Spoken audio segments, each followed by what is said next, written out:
Hallo zusammen. Ich balanciere gerade den Akku des Saugroboters, der Ladevorgang läuft, und mir ist noch ein weiteres Problem aufgefallen. Es stellt sich heraus, dass sich hier ein Loch befindet, das vom Hersteller nicht vorgesehen ist. Es ist höchstwahrscheinlich dadurch entstanden, dass sich etwas in dieser Bürste verfangen hat, als sie sich drehte, irgendein Faden, Seil oder Schmutz, und an dieser Stelle ein Loch durchgescheuert hat.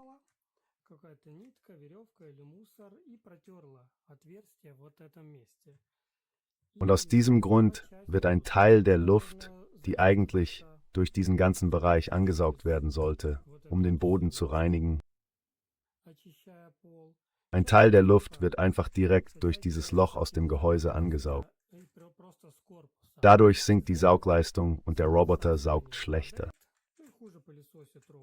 Deshalb muss dieses Loch beseitigt werden. Ich habe im Prinzip nichts Passendes gefunden. Vom Material her erinnert es entweder an dünnes Silikon oder an Kautschuk, so wie man medizinische Handschuhe macht. Hier habe ich Silikonkleber, der dehnbar ist. Ich dachte mir, ich klebe darauf einen Flicken, aber den Flicken habe ich einfach aus so einer matten Tüte ausgeschnitten. Und wir kleben ihn von dieser Seite auf. Und auf der anderen Seite klebe ich ihn komplett auf. Ich werde es jetzt demonstrieren.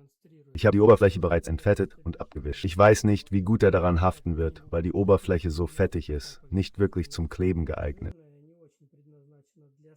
Und so ein Teil, genau das Gummi, gibt es nicht zu kaufen. Man muss diesen Gehäuseteil nehmen, gebraucht, irgendwo auf dem Schrottplatz suchen. Vielleicht verkauft es ja jemand. Aber ich sehe, dass der Kleber das Loch mit einer dünnen Schicht überzogen hat. Ich denke, jetzt klebe ich einen Flicken auf und trage dann von der Rückseite eine durchgehende Kleberschicht auf.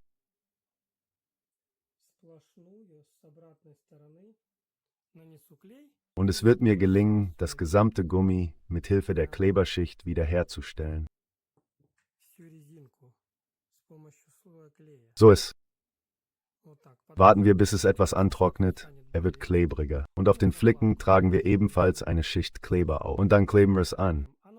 Man wird es nicht sehen, da es sich um die Innenseite des Gehäuses handelt. Es spielt keine Rolle, wie es aussieht. Die Hauptsache ist, dass es kein Loch gibt und keine Luft angesaugt wird. Das ist Sekundenkleber, nur deutscher aus deutscher Produktion. Auf dem Flicken haftet er prinzipiell gut. Ich denke, das wird bombenfest zusammenkleben. Die Hauptsache ist, dass das Lösungsmittel im Kleber nicht alles auflöst.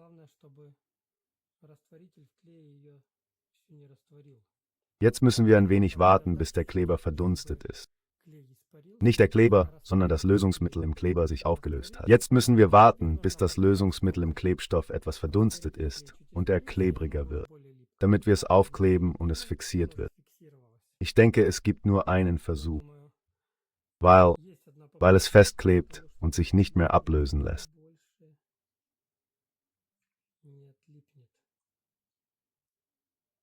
Hier werden wir spannen und es langsam ausrichten. Hier muss ein neues Loch gemacht werden, diese kleinen da, zur Befestigung. Es wird mit solchen Plastikhalterungen befestigt. Halterung. Ja, es klebt gut. Später, wenn es getrocknet ist, trage ich von der anderen Seite noch eine Schicht auf, um diesen Teil wiederherzustellen. Sie ist etwas dicker geworden und prinzipiell ist der Kleber dehnbar. Sie wird sich genauso verhalten wie das Gummi. So sieht es von der Rückseite aus. Ich habe eine weitere Schicht Kleber aufgetragen und prinzipiell erinnert er nach dem Trocknen an die Materialstruktur.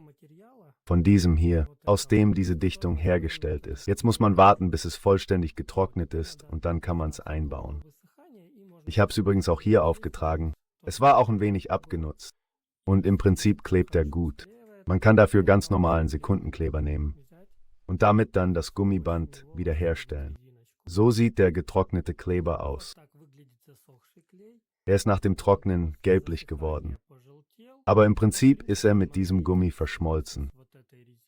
Und die Beweglichkeit ist erhalten geblieben.